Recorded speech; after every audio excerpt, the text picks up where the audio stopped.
Welcome to the Real News Network in Baltimore. I'm Kim Brown.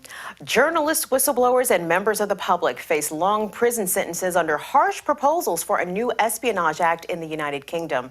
Outcry has followed plans in the UK to radically increase prison terms for revealing state secrets from 2 years, as it currently is, now up to 14 years possible imprisonment. Now, the proposal drafted by the Law Commission also called for criminalizing the mere receipt of classified documentation, regardless of the circumstances.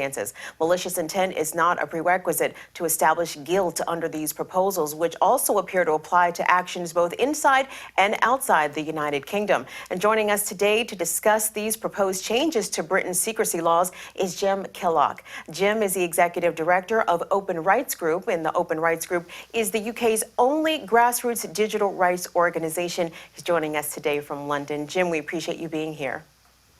Thank you. So, Jim, can you start off by explaining the background to these proposed changes and briefly explain who precisely the Law Commission is? Yes, so the Law Commission is a sort of review group within government. They are part of the Justice Department. They're meant to be independent lawyers who are expert and review the area of law, the way an area of enforcement of some sort of legal regime, and say how law might be improved and changed. So the idea is to depoliticize very, very contentious issues and to push forward, ways to sort out serious legal problems. What's happened here is they've simply they consulted parts of government, the Justice Department, the Home Office, and came up with very, very strong conclusions that would favour suppression of whistleblowers and stopping state secrets from ever being revealed, even when the government's doing bad things, and instead just said, well, no, anybody who's talking with these, releasing documents and talking about them, they could get long jail sentences. So this consultation they've been preparing for over a year, and you could say it was in response to Edward Snowden, for instance, and perhaps things like WikiLeaks. They don't want journalists working with people with big troves of documents. They think it's risky. They know it reveals a lot about what they're doing, and they don't like being caught out. So explain to us, to help put it into perspective, into context, the relationship, or at least the legal rights of the British press. Trying to expand this out just a bit. Do British press have what we would consider here in the U.S. constitutional protections when it comes to revealing of sources and the freedom, basically, to print things that they are able to substantiate via documentation, regardless of the source? I mean, things are less clear-cut in the UK than in many countries.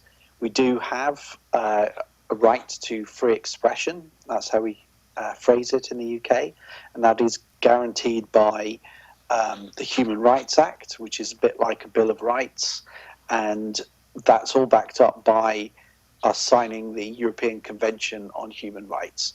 But to give you an idea of how fragile those rights are compared with the states, Theresa May has publicly said that she wants to get rid of the European Convention on Human Rights. She wants us to leave that European institution. And she said she doesn't like the Human Rights Act because all these things get in the way of government. They'll often cite things like human rights protections, the right to family life and privacy being used to protect criminals or asylum seekers, or making it hard to extradite criminals, send them back home, if you like, when those countries might engage in torture of those people, for instance. And she just doesn't like that sort of thing getting in the way. She thinks it should all be got rid of.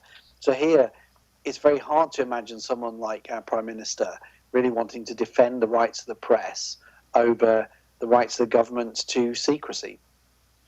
So what can you tell us about the proposals and the reaction to them thus far? I think that the journalists have really realised that this is a threat. So we had reports in the Times and the Telegraph, which are right of centre, publications, right-of-centre newspapers, as well as the left-leaning newspapers complain about this and say that it threatens their journalism, because government secrecy, even those associated with national security, can be extremely broad. You know, it could be lots and lots of topics. For instance, trade negotiations are part of the economic well-being of the country and can be classified as national secrets.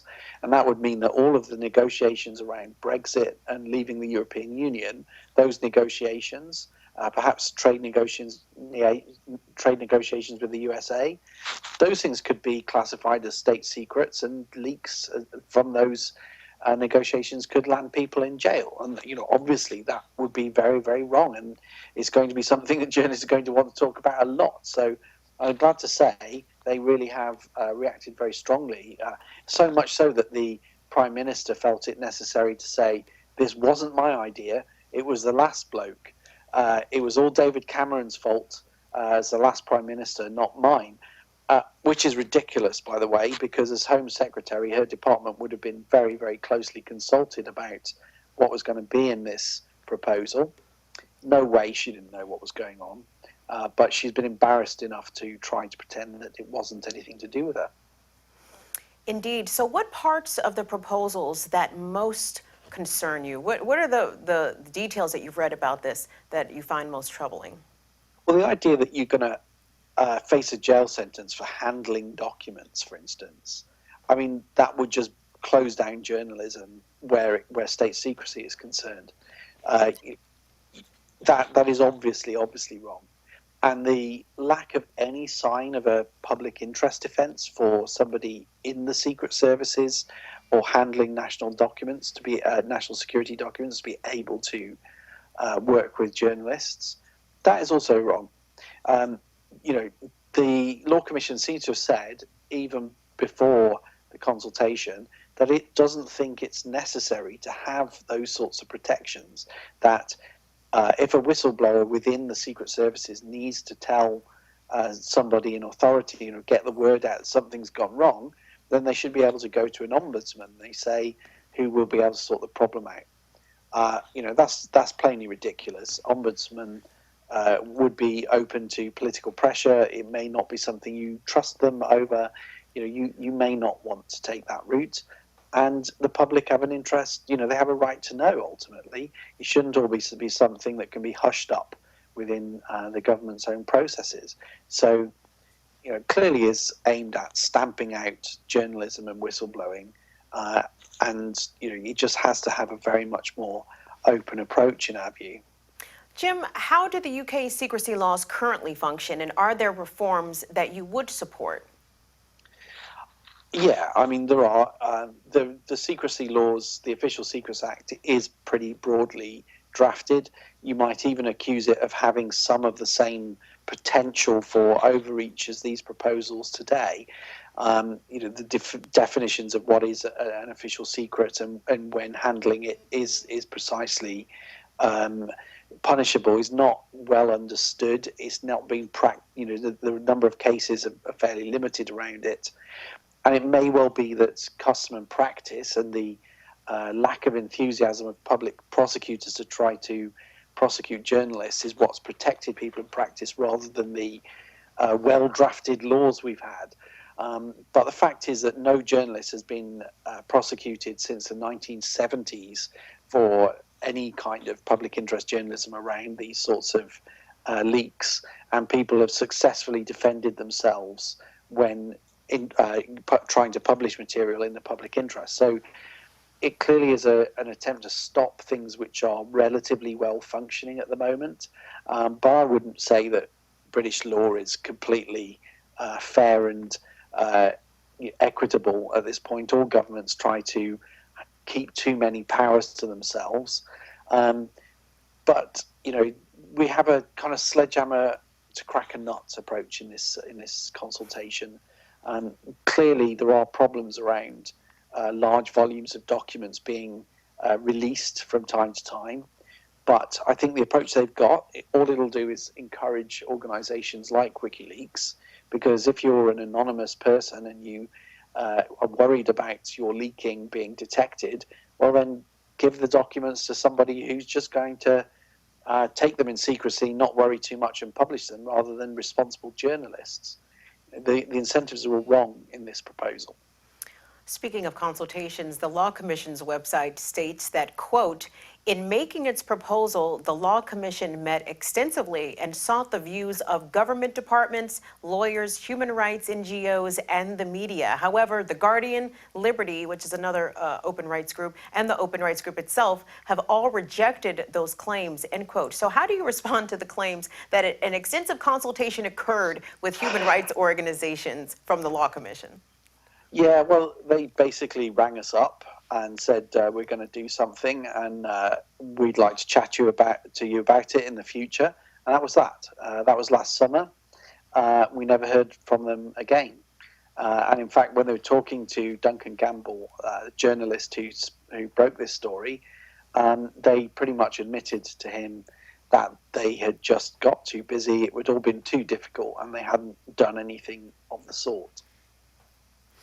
Indeed. So, Jim, I wanted to ask, what is the next step for this procedurally? How does this work in order for this upgrade, as it were, to the UK Secrecy Act? What's got to happen for this to actually be implemented? And is it likely that it will be implemented? I think they will be looking for changes. Don't forget, in the USA, Edward Snowden is, they're trying to prosecute him under the Espionage Act. So I guess there's a little bit of copycat syndrome going on there. If the US has got some laws they can use, then maybe the UK should have similar laws, they're thinking. But I think, the next step simply they'll consult for a little bit.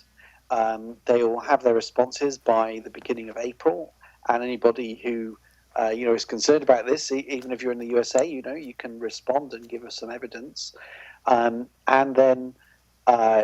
Once they've processed those, they'll go back to Parliament with some sort of, or the ministers with some sort of idea about how things should proceed. I think they will want to do something. I'm not convinced that Theresa May is going to kill this dead because of the bad publicity she suffered. I think they absolutely want to tighten up on this, and they don't really care if they're going to clamp down on journalists. So they'll find some way of making it sound less extreme, and they'll try and push forward with it. That might happen in 6 months, a year, or maybe they'll try in a couple of years when everyone's peers have forgotten about it. We'll see. Well, we will certainly keep an eye on this, and we'll be in touch with you, because I know you'll be keeping a very close eye on these developments. We've been speaking with Jim Killock. He is the Executive Director of Open Rights Group. It is the UK's only grassroots digital rights organization, and we've been discussing the Law Commission in the UK proposing changes to the secrecy laws in Britain that could criminalize even further the mere handling of so-called classified documents or state secrets. So, Jim, we appreciate you bringing this very important story to us. Thank you. Thank you.